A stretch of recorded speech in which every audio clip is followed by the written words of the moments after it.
Good evening बच्चों कल आपका ब्रह्मास्त्र का टेस्ट है और जिसमें कि syllabus electric field, Coulomb's law and behaviour of charges, और तुम्हारा जो बैक में टेस्ट हो चुके हैं डायमेंशन 1D और 2D और वेक्टर, तो इनके कुछ क्वेश्चंस आपको मिलेंगे। तो चलो क्वेश्चन के थ्रू चैप्टर को एक बार फिर तुम लोगों को रिवाइज कराने की कोशिश करता हूं, ठीक है? तो बच्चों ध्यान से देखो, ये 20-22 क्वेश्चन है, आराम से करते हैं हम लोग। पहला क्वेश्चन जैसे आपको स्क्रीन पर दिख रहा है, हालांकि उसमें ऑप्शन 2 ही दिख रहे हैं अपने को, लेकिन चलो देखते हैं। कह रहा है 2 similar small spheres having charge +q and -q। ठीक है, charges are kept at a certain distance. पहली बात तो कूलॉम्स लॉ पॉइंट चार्ज के लिए एप्लीकेबल है, डिस्ट्रीब्यूटेड चार्ज के लिए एप्लीकेबल नहीं है। अप्रोक्सीमेट फोर्स आता है, ध्यान देना, लेस देन और ग्रेटर देन एफ, लेकिन फिर भी यहां तो अपने को बनाना है। 2 similar small spheres having charge +q and -q। एक पे +q है और एक पे बेटा -q है, और ये मान लेते हैं किसी डिस्टेंस पे रखे हुए हैं, d डिस्टेंस पे। तो कह रहा है इनके बीच में फोर्स है F, यानी कि F की वैल्यू हो गई K Q1 Q2 upon R²। पहला इक्वेशन यहां अपना। अब देखो आगे क्या कह रहा है। If in a middle of 2 spheres another similar small spheres having a charge q is kept। अब क्या कह रहा है कि अगर इनके बीच में एक वैसा ही स्फीयर जिसका पर भी चार्ज q है रख दिया जाए, यानी कि ये डिस्टेंस हो जाएगी d/2 और ये डिस्टेंस भी हो जाएगी d/2, then it will experience a force. तो तीसरे वाले पे फोर्स क्या लगेगा? तो ध्यान दो, एक तो ये वाला स्फीयर इसको रिपेल करेगा, F1 लगाएगा, और ये निगेटिव चार्ज स्फीयर इसको क्या करेगा बेटा? अट्रैक्ट करेगा, तो F2 लगाएगा। ध्यान से सुनेंगे। अब बेटा इस स्फीयर पे जो नेट फोर्स लग रहा है, दोनों फोर्स सेम डायरेक्शन में है, तो अपन लोग क्या कर देंगे? F1 + F2। अब F1 देखो कितना होगा? K Q1 Q2 यानी कि Q² अपॉन डिस्टेंस हो गई d/2, मिडिल में रखा है, तो यह आएगा d²/4 plus K Q1 Q2 का मैग्नीट्यूड तो उतना ही है, Q² अपॉन d²/4। अब देखो 4 तो ऊपर चला जाएगा और ये आ जाएगा, 4 ऊपर चला गया और कॉमन क्या आ रहा है? K Q² अपॉन d², और यहां बचेगा बेटा 1 + 1, यानी कि ये आ गया 8 K Q² d², और K Q² d² की जगह लिख सकते हो F। तो नया फोर्स जो F' आया मिडिल वाले पर, वो आ गया 8F। अब 8F लगेगा किधर? तो इसमें तो 2 ही ऑप्शन दिए हैं, 8F। चलो अब आगे क्या होगा, है ना? +q की तरफ लगेगा या -q की तरफ? तो यहां लिख रहा है +q, तो ये दोनों ऑप्शन गलत हैं। ये जो F' लग रहा है, F' का डायरेक्शन देखो इधर है, F1 + F2 राइट साइड में है या तुम्हारे लिए लेफ्ट साइड में है, यानी कि निगेटिव चार्ज की तरफ है। तो आपका आंसर आएगा 8F टुवर्ड्स नेगेटिव चार्ज। चलो अगले क्वेश्चन की तरफ। सिंपल सा क्वेश्चन था बेटा, प्रिंसिपल लॉ सुपरपोजिशन पर है कि वेक्टर सम करना है अपने को, डायरेक्शन देख करके वेक्टर सम अपने को करना है बेटा। अगले क्वेश्चन की तरफ चलो।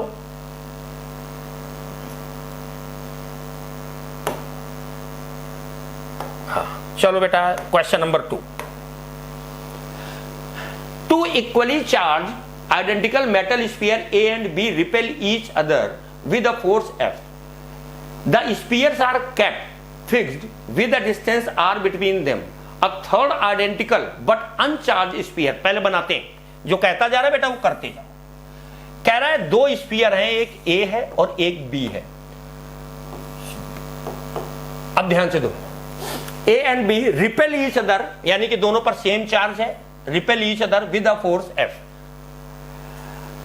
The spheres are kept fixed with a distance R. तो यानी कि इनके बीच में अगर Q और Q चार्ज है ये इनको यहां क्लियर करना पड़ेगा वैसे बेटा कि टू, अच्छा लिख रहा है टू इक्वली चार्ज, तब ठीक है। तो F बराबर आ जाएगा K Q1 Q2 अपान R स्क्वायर, R इनके बीच की दूरी थी।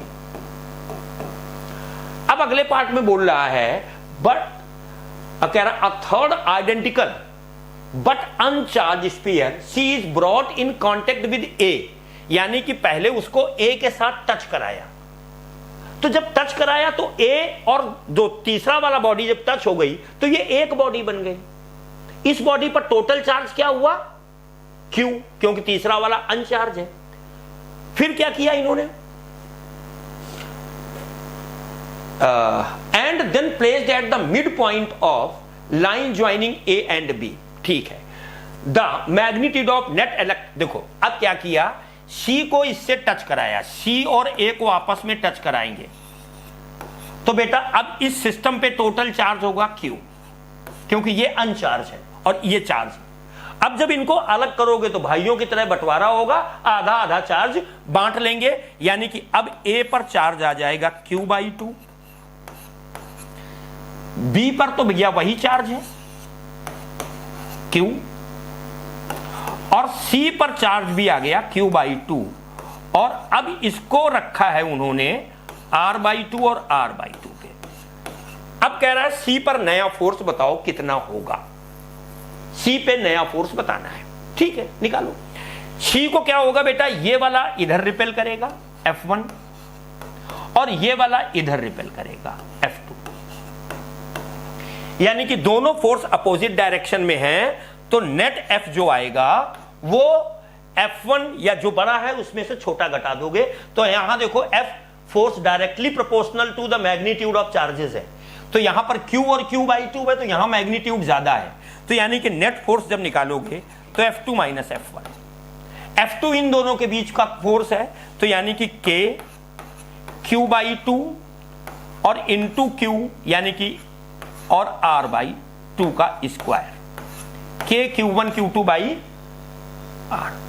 अब यहां पर देखो बेटा minus K Q/2 into Q/2 यानी कि Q²/4 और R/2 का होल स्क्वायर।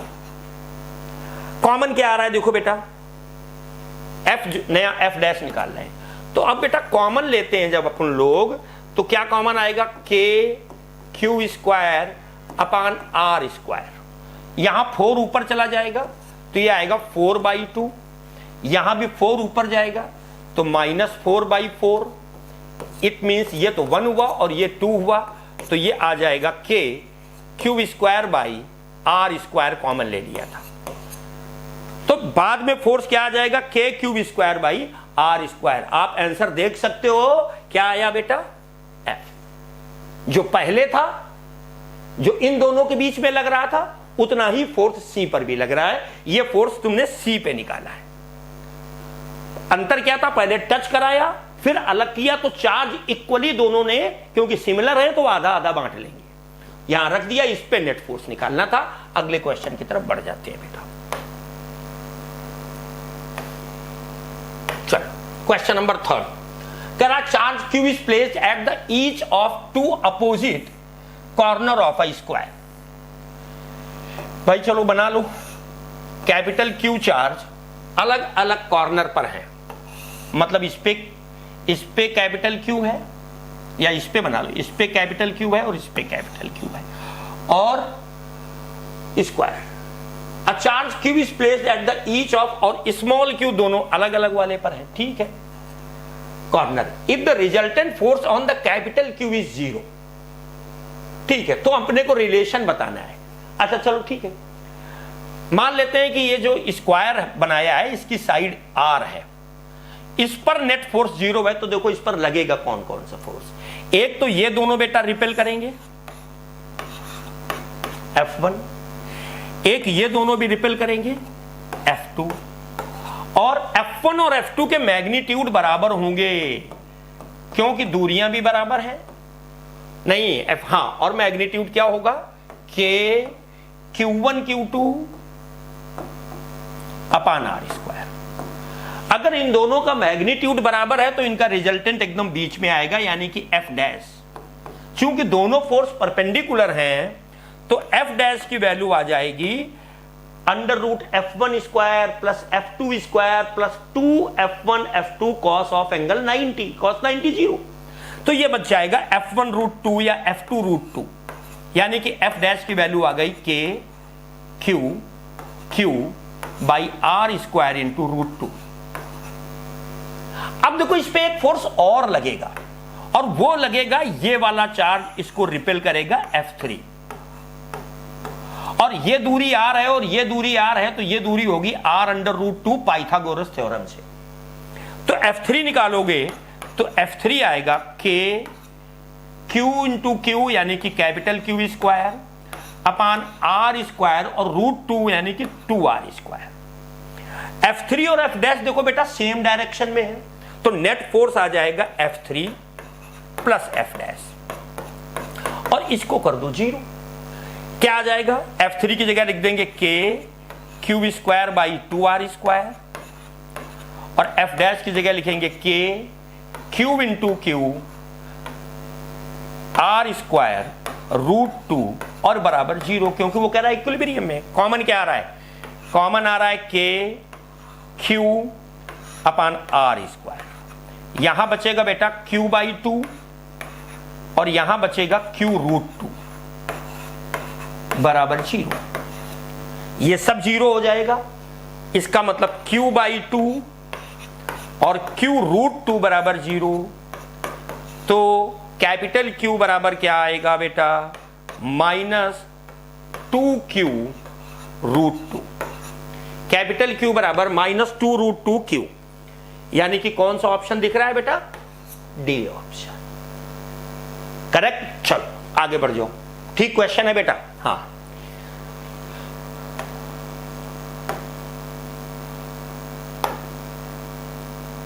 अगले क्वेश्चन की तरफ। A charge Q is lying at the midpoint of line joining of two similar charge। क्या कह रहा है? देखो भैया, दो सिमिलर चार्ज कैपिटल Q हैं, इनको मिलाने वाली A charge Q is lying at the midpoint, इनको मिलाने वाली लाइन के एकदम मिड पॉइंट पर एक स्मॉल q है, यानी कि अगर ये दूरी r है तो ये r बाई 2 है और ये r बाई 2 है। अब आगे क्या कह रहा है? The system will be in equilibrium. Okay, system equilibrium, तो एक तो ये चीज मान लो कि इस पर तो नेट फोर्स जीरो है, क्योंकि दो इक्वल मैग्नीट्यूड के चार्ज के एकदम बीच में है, तो जितना रिपल ये कर रहा होगा उतना ही रिपल ये कर रहा होगा, तो इस पर तो फोर्स जीरो है, यानी कि ये तो इक्विलिब्रियम में है। अब वो कह रहा है सिस्टम इक्विलिब्रियम में है, तो सिस्टम में तो बेटा ये चार्ज भी आता है, अगर ये चार्ज भी आता है। अगर सिस्टम इक्विलिब्रियम में है तो इस पे भी नेट फोर्स जीरो होना चाहिए। तो देखते हैं बेटा इस वाले पे, कुछ बच्चे इस पे फोर्स निकालने लगते हैं, नहीं बेटा वो तो मिड पॉइंट पर रखा है, वो तो इक्विलिब्रियम में होगा ही होगा, इस पर नेट फोर्स भी निकालो। तो एक तो ये कैपिटल Q वाला चार्ज इस कैपिटल Q को रिपेल करेगा, और एक ये स्मॉल q वाला चार्ज भी इस कैपिटल Q को रिपेल करेगा, यानी कि F1 प्लस F2 दोनों सेम डायरेक्शन में लगेंगे। तो नेट फोर्स तुम लिख दोगे F1 प्लस F2। F1 इनके बीच में है, तो ये क्या आ जाएगा? K Q1 इंटू Q2 यानी कि Q स्क्वायर, यहां से यहां तक की दूरी R by 2 plus R by 2 यानी कि R स्क्वायर। इसके बीच में फोर्स होगा K Q इंटू Q, और ये दूरी है R बाई 2 का होल स्क्वायर, और सिस्टम इक्विलिब्रियम में है तो ये नेट फोर्स होना चाहिए जीरो। फिर से कॉमन ले लो, कॉमन क्या लिख रहा है अपने को? K Q अपान R स्क्वायर कॉमन लो, तो ब्रैकेट में यहां बचेगा Q, ये 4 ऊपर चला जाएगा तो यहां बचेगा 4Q, और ये है जीरो के, तो ये तो जीरो हो गया, यानी कि Q प्लस 4Q बराबर जीरो। तो 4Q बराबर आया माइनस Q, तो Q बराबर आ गया माइनस Q बाई 4। देख लो भाई कौन सा आंसर है, देख लो भैया, डी ऑप्शन दिख रहा है अपने को, तो डी लग रहा है। अब आप लोगों को देखो कौन सा है। अगला क्वेश्चन, डी ऑप्शन करेक्ट है।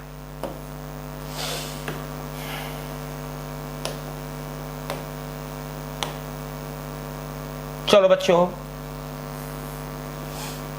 कह रहा 2 point charge 2 coulomb and 6 coulomb repel each other with a force of 12 Newton. चलो किसी भी दूरी पर रख लेते हैं। एक 2 कूलम का है, सॉरी बेटा,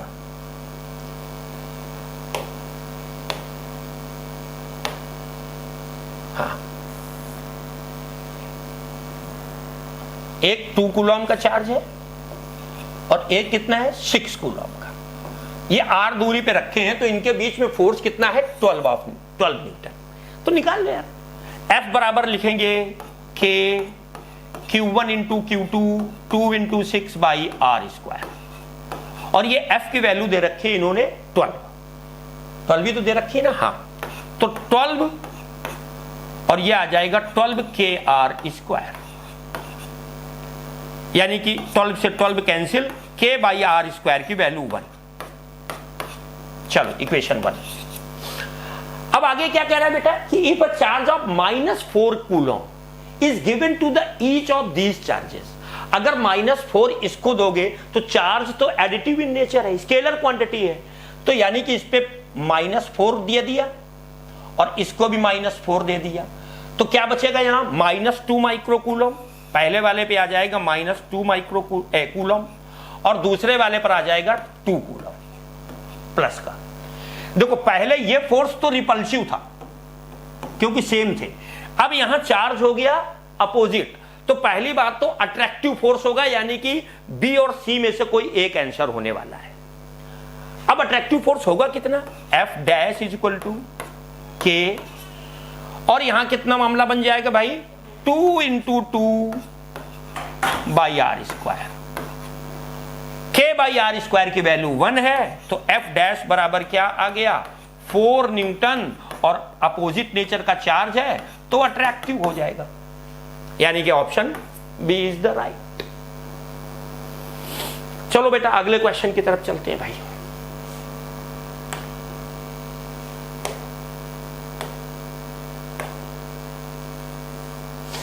क्वेश्चन नंबर 6 कह रहा force between 2 identical spheres charged with the same charge is F. If 50% of charge of one sphere is transferred, अब ये देखो यहां पर थोड़ा सा कैलकुलेशन है भाई।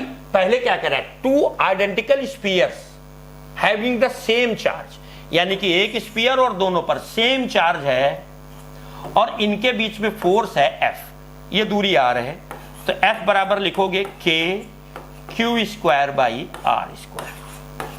पहला इक्वेशन बना लो। अब कह रहा है 1 से 50% दूसरे को दे दिया, ट्रांसफर कर दिया, तो अगर इसका Q का 50% क्या होगा Q/2, Q/2 उसको दे दिया जाए तो इस पे क्या बचेगा Q/2, और उसमें चार्ज Q/2 ऐड हो जाएगा तो उसमें क्या हो जाएगा बेटा 3Q/2,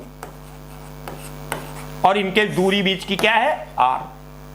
तो अब नया फोर्स बताना है तो F डैश बराबर क्या लिखोगे बेटा K Q1 Q2 यानी कि Q/2 3Q/2 और R स्क्वायर, यानी कि ये आ जाएगा 3/2 K Q square by R square, और 3K Q square by R square की जगह क्या लिख सकते हैं हम लोग F। तो अपना आंसर आएगा बेटा क्या हुआ, अच्छा ये 3/4 आएगा, 2 इंटू 2 बेटा 3/4 आएगा, तो ये आएगा 3/4 K Q square by R square, और K Q square by R square की जगह F लिख दो तो आंसर आ गया 3/4 F, यानी कि पहला वाला ऑप्शन ही करेक्ट है। चलो अगले क्वेश्चन की तरफ बच्चों।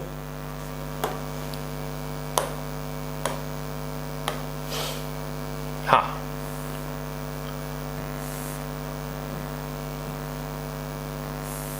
चलो कह रहा 2 charges are placed as shown in figure, ठीक है भाई, where should a third charge be placed so that it remains at rest, मतलब इक्विलिब्रियम में हो। तो बेटा मान लो कि इस वाले चार्ज से x दूरी पे हम थर्ड चार्ज रख दें, कोई भी मान लो Q रख देते हैं, तो ये इक्विलिब्रियम में रहेगा। तो बेटा इक्विलिब्रियम वाले क्वेश्चन अपने को याद होना चाहिए कि Q1 by R1 square is equal to क्या होता है Q2 by R2 square. Simple सी बात है, Q1 कितना दिया है 9 ही, R1 कितना तुमने मान लिया X, Q2 कितना है बेटा 16 ही। अब ये दूरी है 70 सेंटीमीटर, ये अगर तुमने X मान ली तो ये कितनी बचेगी 70 माइनस एक्स, यानी कि R2 हो गया 70 माइनस एक्स का होल स्क्वायर। ई से ई कैंसिल, क्या आएगा भाई 70 minus X upon x, cross multiply कर रहे हैं, इसको इधर ला रहे हैं, का होल स्क्वायर, क्रॉस मल्टीप्लाई करो बराबर आ गया 16/9। तो 70 minus X upon X is equal to आएगा 4/3, क्रॉस मल्टीप्लाई करो तो ये आ जाएगा 210 माइनस 3x, इधर आएगा 4x, 3x उधर ले आओ तो ये आ जाएगा 7x, और ये आएगा 210, तो x इज इक्वल टू आएगा 30 सेंटीमीटर। 30 सेंटीमीटर कहां से 9e से आ रहा है बेटा, 30 सेंटीमीटर 9e से, तो यानी कि ये तो सही है। और अगर 30 सेंटीमीटर 9e से तो 70 माइनस 30 क्या होगा 40 सेंटीमीटर। ए और बी दोनों सही हैं, तो तुम्हारे लिए ये ऑप्शन डी करेक्ट। अगले क्वेश्चन की तरफ चलें, बहुत इत्मीनान से क्वेश्चन करने हैं बेटा, आसान से क्वेश्चन है। अच्छा, इसी क्वेश्चन में वो इलेक्ट्रिक फील्ड भी पूछ सकता था कहां जीरो है, तो जहां बेटा फोर्स जीरो है बट नेचुरल है कि वहां इलेक्ट्रिक फील्ड भी जीरो होगी, क्योंकि F बराबर Q इंटू E होता है। तो इलेक्ट्रिक फील्ड वाले क्वेश्चन में भी Q1/R1 square is equal to Q2/R2 square. Question number 8, two balls carrying a charge 7 and 5 microcoulomb attract each other with a force F। If a charge -2 microcoulomb added to both, the force between them will be. अब फिर वही same question है बेटा, बिल्कुल same question है। क्या है, 7 वाले को और -5 वाले अट्रैक्ट कर रहे हैं, इनके बीच में कह रहा फोर्स F है कि 7 × 5 माइक्रोकूलम है, तो 10 की पावर -12 अपॉन R स्क्वायर। अब कह रहा if a charge -2 microcoulomb is added to both, अगर इसको -2 दोगे तो इस पे बचेगा 5, और इसको -2 दोगे तो इस पे हो जाएगा -7। तो अभी क्या हो जाएगा, अब क्या हो जाएगा, अब नया फोर्स फिर वही रहेगा बेटा, फोर्स F डैश बराबर क्या होगा, अब इस पर 5 हो गया और उस पर 7 हो गया, तो यानी कि 5 × 7 Q1 Q2/R स्क्वायर और 10 की पावर -12। तो फोर्स पे तो आई थिंक कोई चेंज आएगा ही नहीं बेटा, यानी कि F ही रहेगा। हुआ क्या, बस मैग्नीट्यूड इंटरचेंज हो रहे हैं और अट्रैक्टिव रहेगा। अगला क्वेश्चन कह रहा two small each having a charge QR suspended by a insulating thread of length L from a hook. This arrangement is taken to a space where there is no gravitational effect, then the angle between them. और ठीक है बेटा, देखो अगर दो equal charge, कोई भी दो बॉडी बॉल है जिन पर सेम चार्ज है और एक ही पॉइंट से सस्पेंड करो, तो सेम चार्ज एक दूसरे को रिपेल करते हैं, तो वो दोनों बॉल्स तुम लोगों ने ऐसा किया होगा कि ऐसा हो जाती है।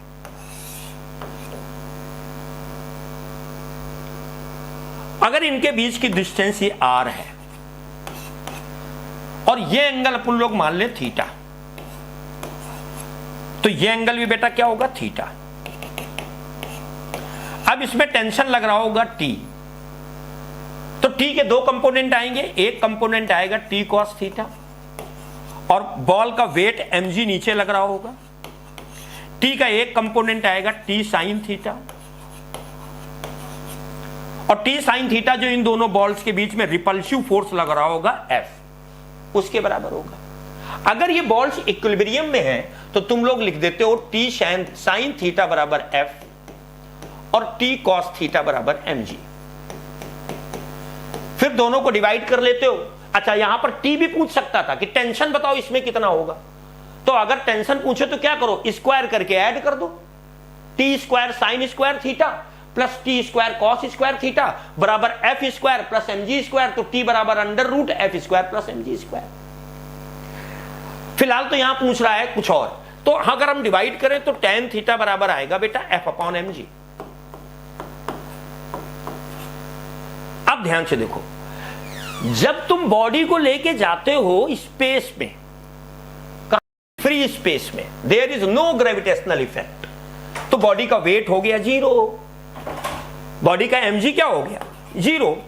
अगर mg हो गया 0 तो tan थीटा बराबर आ गया इनफाइनाइट, तो थीटा बराबर आ गया बेटा 90 डिग्री। थीटा 90 डिग्री, तो ये तो हाफ एंगल है ना, ये थीटा है तो बेटा ये भी थीटा होगा।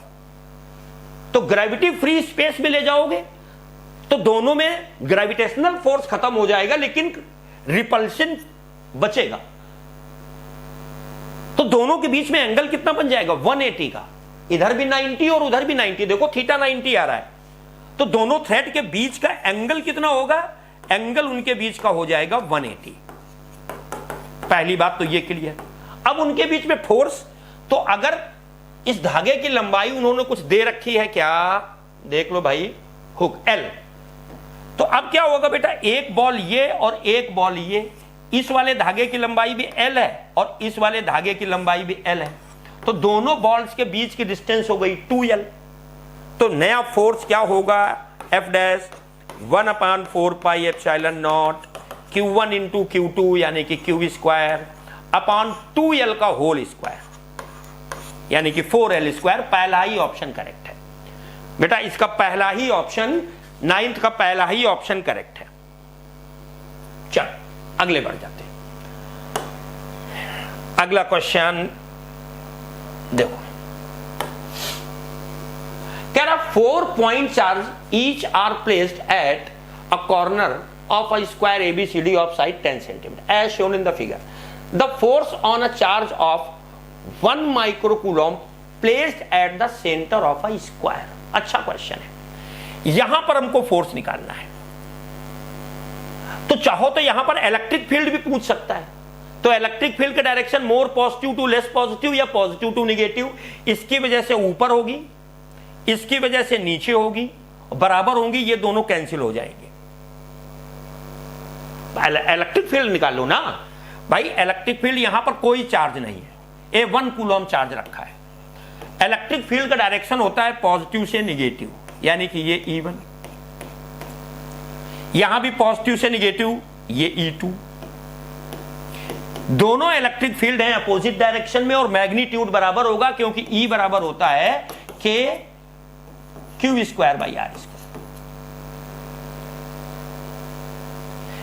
इसकी वजह से more positive to less positive E3 और इसकी वजह से भी more positive to less positive E3, ये भी एक दूसरे को कैंसिल हो गई, तो यहां पर नेट इलेक्ट्रिक फील्ड आ गई 0, तो बेटा यहां कोई भी चार्ज रखा हो उसके ऊपर फोर्स क्या होगा 0, तो क्वेश्चन नंबर 10 का डी ऑप्शन करेक्ट हो जाएगा, नेट फोर्स 0 हो जाएगा। इलेक्ट्रिक फील्ड से देख लो, या ये फोर्स देखते तो ये अट्रैक्ट करता, ये भी अट्रैक्ट करता, तो ये दोनों फोर्स अपोजिट, ये रिपेल करता, ये भी रिपेल करता, दोनों फोर्स बराबर Q1 Q2 by R square है, तो ठीक है बेटा, net force 0। Question number 11, 5 equal charges each of value Q placed at the corner of a regular hexagon of side A, the electric field at the centre of pentagon. ठीक है भाई, कहां पर चार्ज नहीं रखा है, ये थीटा एंगल होगा, ये 1 2 3 4 5 सभी कॉर्नर पर चार्ज रखा है, तो अब पेंटागन के सेंटर पे इलेक्ट्रिक फील्ड बतानी है अपने को। बहुत अच्छा से देख लो बेटा, है क्या आने वाला है सुन लो। पहली बात तो ये देखो, इसकी वजह से जो इलेक्ट्रिक फील्ड होगी more positive to less positive cancel, इसकी वजह से भी इलेक्ट्रिक फील्ड एक दूसरे को कैंसिल कर जाएंगे। अब इसकी वजह से इलेक्ट्रिक फील्ड होगी more positive to less positive, इसकी वजह से यहां इलेक्ट्रिक फील्ड होगी more positive to less positive, इनका रिजल्टेंट बेटा बीच में आएगा और वो रिजल्टेंट आएगा Q square by R square. ठीक है, और बेटा ये R होगी बराबर, निकालने की भी जरूरत नहीं, और ये भी बराबर होगी, इन दोनों का जब रिजल्टेंट निकालोगे तो वो बीच में आएगा और इसकी वजह से इलेक्ट्रिक फील्ड नीचे आएगी। दोनों इलेक्ट्रिक फील्ड एक दूसरे के मैग्नीट्यूड के बराबर होंगी, तो नेट आंसर 0 आएगा। और वैसे भी याद रख लो कि अगर कोई रेगुलर बॉडी है, उसके हर कॉर्नर पर चार्ज इक्वल रखा है, तो हमेशा उसके सेंटर पे इलेक्ट्रिक फील्ड की वैल्यू 0 आनी है। चाहे ये हो, चाहे हेक्सागोन बना दे बेटा, है ना, कोई भी हो। लेकिन ये अवेयर रहोगे, अगर इसमें से किसी एक कोने पर चार्ज गायब कर देता तो फिर इलेक्ट्रिक फील्ड 0 नहीं आती। तो इसका तो आंसर अपना खैर 0 आ जाएगा। इस पे इस तरह के क्वेश्चन को बहुत कैलकुलेट नहीं करोगे, याद रखोगे अगर रेगुलर बॉडी के हर एक कॉर्नर पर इक्वल मैग्नीट्यूड ऑफ चार्ज है तो उसके सेंटर पे मैग्नेटिक इलेक्ट्रिक फील्ड 0 होगी। चलो, और अगर किसी पर नहीं है तो बहुत अवेयर रहोगे। और अगर मैग्नीट्यूड भी नहीं बराबर है, जैसे बेटा मान लो हम लोगों ने रटा है कि ये एक इक्विलेटरल ट्रायंगल है, यहां क्यू रखा है, यहां क्यू रखा है, यहां क्यू रखा है, सेंटर पे ई की वैल्यू 0 होगी। लेकिन अभी अगर यहां 2q रख दे तो फिर E is not equal to 0। Equal charge का मैग्नीट्यूड होना चाहिए। फिर क्या करोगे, इस 2q को q प्लस q लिख दोगे, फिर 3q की वजह से 0 कर दोगे, 1q की वजह से इधर आ जाएगी। तो ये अवेयर रहेंगे। चलो अगले क्वेश्चन। हाँ भाई, अब देख लो, अब इसमें फटाक से देख लो बेटा क्या है question. Figure shows the electric line of forces emerging from a charged body if the electric field at up A and B, EA and EB respectively, and if the distance between A and B is R। तो देखो, जहां पर लाइनें बेटा पास पास होती हैं वहां पर इलेक्ट्रिक फील्ड ज्यादा होती है, और जब जहां पर लाइनें पास पास है वहां की इलेक्ट्रिक फील्ड ज्यादा, यानी कि ए की इलेक्ट्रिक फील्ड बी से ज्यादा है, ये तो डेफिनेटली है। अब इसमें ऑप्शंस कुछ गायब हुए हैं, यहां पर E/2 लिखा है, यहां क्या लिखा है, तो इस हिसाब से तो फिर हमारे लिए EA is greater than EB he right answer होगा। फिर हमारे हिसाब से बेटा EA इज ग्रेटर देन, वरना यहां पर और भी आता। चलो, तो यहां पर जहां पर लाइनें बेटा पास पास वहां की इलेक्ट्रिक फील्ड ज्यादा, जहां पर लाइनें दूर दूर वहां पर electric field come.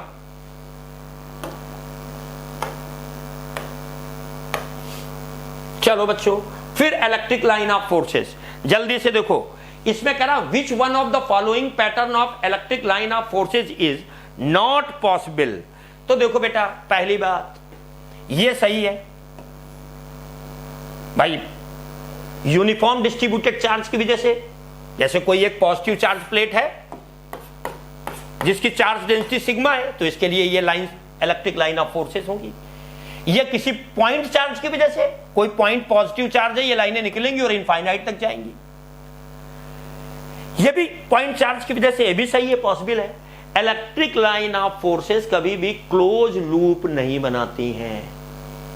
Electric line of forces positive से निकल के नेगेटिव पे टर्मिनेट कर जाती है। They never form close loop. और यहां पर हम देख रहे हैं ये क्लोज लूप बनती हुई नजर आ रही है, तो हमारे हिसाब से सी इज द रॉन्ग। तो यहां पर भी तुम्हारे लिए रॉन्ग ही पूछ रहा था, नॉट पॉसिबल, तो तुम्हारा आंसर सी ही होगा।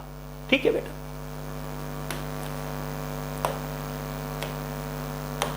अगला question, Which of the following figure represent the electric field lines due to a single positive charge?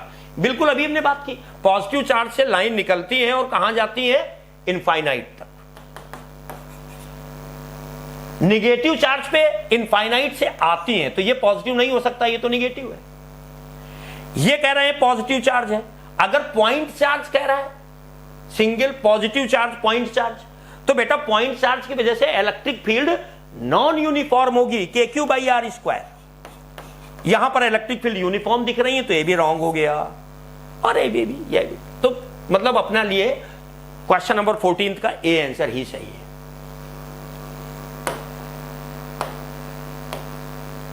Question number 15, which of the following figure represent the electric field lines due to, अब बिल्कुल बेटा वही है, single negative charge के लिए यही है, infinite से आएंगी और टर्मिनेट होगी।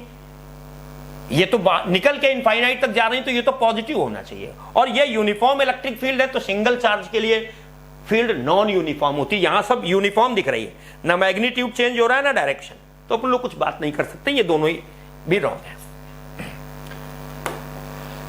अगला क्वेश्चन देखो बेटा, the electric field near a conducting surface having uniform surface charge density is. ये तो याद रखना है भाई, कंडक्टिंग सरफेस और uniform surface charge density, thin sheet है अगर, तो इसके लिए इलेक्ट्रिक फील्ड बेटा E बराबर होता है सिग्मा अपॉन 2 एप्सिलॉन नॉट। और ये इलेक्ट्रिक फील्ड यूनिफॉर्म होती है, R वगैरह कुछ नहीं है। यानी कि अगर इलेक्ट्रिक फील्ड यूनिफॉर्म है तो ये लाइंस क्या होंगी, पैरेलल हो जाएंगी। तो सिग्मा बाई 2 एप्सिलॉन नॉट। अच्छा ओके, तो ये थिन प्लेट के लिए है। और अगर थिक प्लेट होगी, कोई भी थिक सरफेस है, तो इसके लिए भी इलेक्ट्रिक फील्ड क्या होगी, सिग्मा बाई एप्सिलॉन नॉट। ए भी यूनिफॉर्म है, तो इसके लिए हमें लग रहा है कोई पहला ऑप्शन हम करेक्ट कर देंगे 16th का, कि sigma by epsilon not parallel नहीं, पैरेलल टू द सरफेस लिख रहा है ना, ना पैरेलल टू द सरफेस नहीं, लाइनें इटसेल्फ पैरेलल होंगी, लेकिन इस सरफेस पे तो परपेंडिकुलर होंगी। इटसेल्फ ये लाइंस पैरेलल होंगी, लेकिन सरफेस के ऊपर क्या होंगी, परपेंडिकुलर। तो sigma by epsilon naught and is normal to the surface. Normal मतलब परपेंडिकुलर। अगला क्वेश्चन,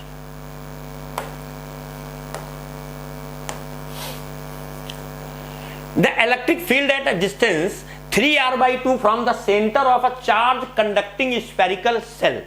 बेटा देखो, इलेक्ट्रोस्टैटिक्स में चाहे स्फेरिकल कंडक्टिंग सेल हो या सॉलिड स्फीयर हो, कोई फर्क नहीं पड़ता है, चार्ज हमेशा सरफेस पे रहता है। और याद रखो कि इसके अंदर इलेक्ट्रिक फील्ड 0 होती है, इससे r greater than r, sphere से बाहर इलेक्ट्रिक फील्ड होती है kq/r²। r is equal to r पे इलेक्ट्रिक फील्ड होती है kq/R²।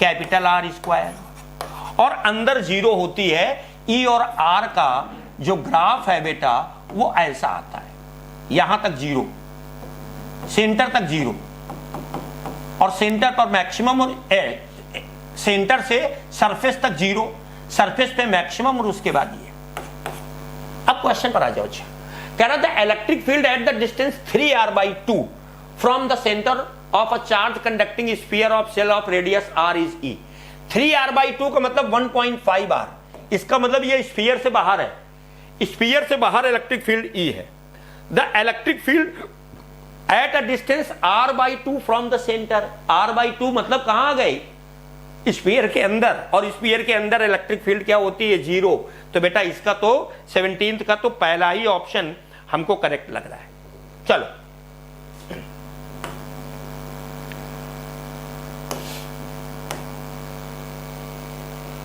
The equation of wave is given by y is equal to a sine. और देखो बेटा, इलेक्ट्रिक फ्लक्स वाले जो क्वेश्चन है वो अच्छे से देख लेना कि किसी इलेक्ट्रिक फ्लक्स E.ds, अगर कोई भी बॉडी, कुछ पॉइंट में पहले रिवाइज कर दूं, अगर कोई भी बॉडी के अंदर कोई सॉरी तुम ऐसे याद करो कि इलेक्ट्रिक फ्लक्स क्या है, it is the dot product of electric field and area vector. यानी कि ये एक स्केलर क्वांटिटी है, ये एक स्केलर क्वांटिटी है। डॉट प्रोडक्ट करोगे तो याद रखो कि अगर कोई भी बॉडी किसी इलेक्ट्रिक फील्ड में रखी है, तो यहां पर देखो एरिया E ये है और इसका एरिया वेक्टर ये है। तो जब डॉट प्रोडक्ट करोगे तो 180 का एंगल बनेगा। तो हम कहते हैं एंट्री करने वाला फ्लक्स निगेटिव होता है और निकलने वाला फ्लक्स पॉजिटिव होता है। स्केलर क्वांटिटी है, दोनों को ऐड कर देते हैं। फिर गॉस ने कहा था कि अगर कोई भी बॉडी किसी भी गाजियन सरफेस या किसी भी सरफेस से, क्लोज सरफेस से जो फ्लक्स क्लोज होते हैं वो सिग्मा ऑफ q/ε नॉट होते हैं। यानी कि अगर कोई बॉडी किसी इलेक्ट्रिक फील्ड में रखी है और उसने कोई चार्ज इंक्लोज नहीं किया है तो उससे फ्लक्स 0 होंगे। जैसे यहां अगर कोई भी बॉडी कहीं पर भी रखी है और उसने कोई भी चार्ज इंक्लोज नहीं किया है तो इससे टोटल फ्लक्स 0 होगा। यानी कि अगर ये रेडियस r दे दी जाए और तुमसे कहा जाए इसमें एंट्री करने वाला फ्लक्स बताओ, तो देखो यहां से फ्लक्स और यहां का फ्लक्स, इसने कोई चार्ज इंक्लोज नहीं किया है तो φ1 प्लस φ2 की वैल्यू क्या होनी चाहिए? 0। φ1 निकालना है एंट्री करने वाला फ्लक्स, φ2 ई ये है और एरिया वेक्टर ये है ds, वैसे भी बाहर निकलने वाला फ्लक्स पॉजिटिव, तो यहां आ जाए। और ds क्या, अगर रेडियस r दिया है तो एरिया हो जाएगा πr², तो एंट्री करने वाला फ्लक्स आएगा -e इंटू πr²। फ्लक्स ना तो साइज पे डिपेंड करेगा ना शेप पे डिपेंड करेगा। अगर ये क्यूब है, इसके अंदर क्यू चार्ज है तो इस पर फ्लक्स Q/ε0 होगा। अगर ये सिलेंडर होता और चार्ज क्यूब ही होता तो भी यहां फ्लक्स क्या होता? Q/ε0। तो साइज और शेप पे डिपेंड नहीं करेगा। वो कहेगा एक कमरे में एक क्यू चार्ज है, फ्लक्स φ है, कमरे की हर साइड डबल कर दो तो फ्लक्स क्या हो जाएगा? कुछ नहीं, वही रहेगा। फिर ये सब याद करो, बहुत अच्छे से नोट्स में देख लेना कि क्यूब से चार्ज Q/ε0, तो ईच फेज 6 फेज है, ईच फेज से Q/6ε0।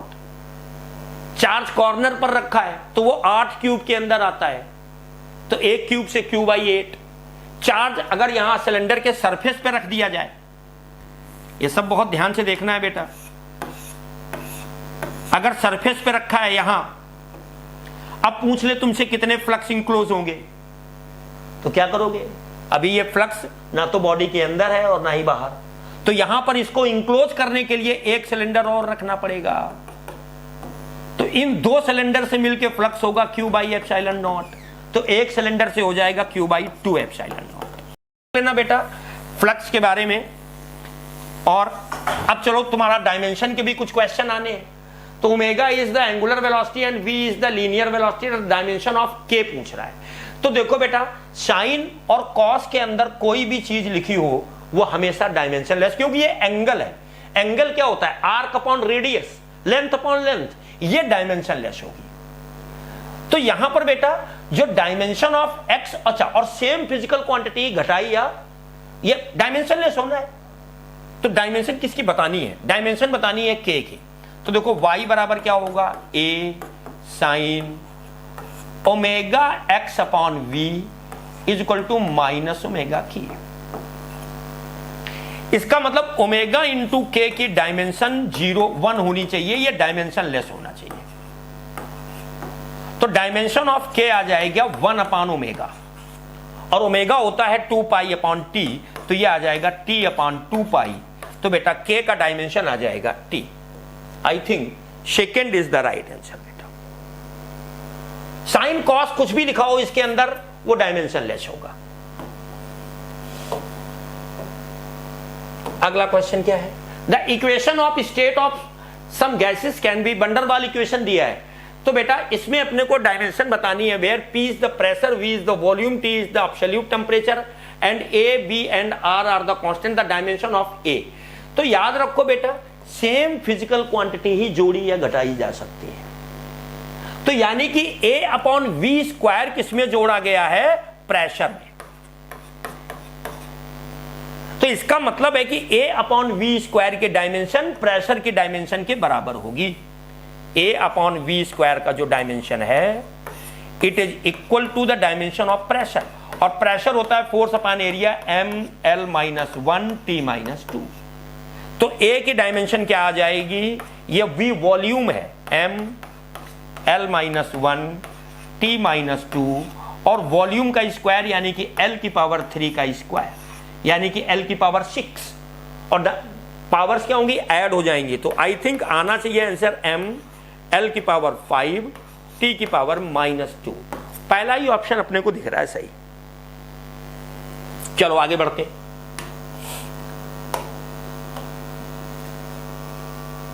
हाँ, फिर ये बिल्कुल सही बात है, A और B की वही बात है, सेम फिजिकल क्वांटिटी जोड़ी या घटाई जाएंगी, यानी कि जो AT का डायमेंशन है वो F के बराबर होगा। यानी कि F की डायमेंशन MLT-2, तो A का डायमेंशन आ जाएगा M की पावर 1 L T की पावर -3, और B का डायमेंशन यानी कि B और T square same physical quantity जोड़ी या घटाई जा सकती हैं और डायमेंशनली करेक्ट है, तो लेफ्ट हैंड साइड की डायमेंशन राइट हैंड साइड की ईच टर्म के बराबर होनी चाहिए।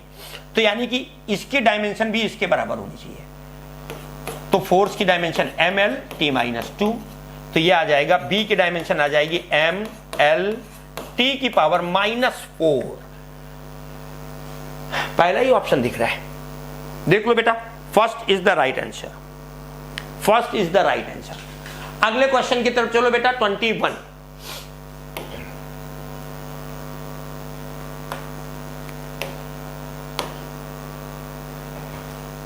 The dimension of A and B are different. Then the which, बस एक minute, the dimension of A and B are different. Then which of the following operations is valid? देखो same physical quantity A और B different है, तो same physical quantity ही जोड़ी या घटाई जा सकती है, तो ये तो वैलिड नहीं है। अलग अलग डायमेंशन है, ए भी वैलिड नहीं है। ई की पावर में कुछ भी लिखा हो वो डायमेंशनलेस होता है। अगर ये अलग अलग क्वांटिटी है तो ये डायमेंशनलेस नहीं होंगी। हां, ये हो सकता है, तो पहला ऑप्शन ही वैलिड है। First option is the valid option. एक मिनट, इस पे चल क्यों नहीं रहा है भाई? First is the valid option, ये वैलिड नहीं है। चलो, ना ये वैलिड है ना ये वैलिड है। अगला एक क्वेश्चन और है भैया, कर ले बेटा, फिर सर को रिकॉर्डिंग करनी है, तो चलो देखते हैं। Dimension of A and B are different than which of the following, वही है ये। अच्छा, आगे बढ़ा दे। अगला क्वेश्चन बेटा क्या है? Question number 22। चलो कोई बात नहीं बच्चों, तो अब इसमें 1D और 2D मोशन बेटा रह गया है, इसमें क्वेश्चंस ऐड नहीं हो पाए हैं कुछ, तो कोई बात नहीं, आप आराम से इनको रिवाइज करो। आप इतने सारे टेस्ट दे चुके हो, बिना प्रेशर लिए कल इत्मीनान से टेस्ट दो बेटा, ठीक है। इलेक्ट्रिक फील्ड लाइंस की प्रॉपर्टी और ये सब कुछ पर हम लोगों ने क्वेश्चन कर लिए हैं, तो बेस्ट ऑफ लक बच्चों, थैंक यू।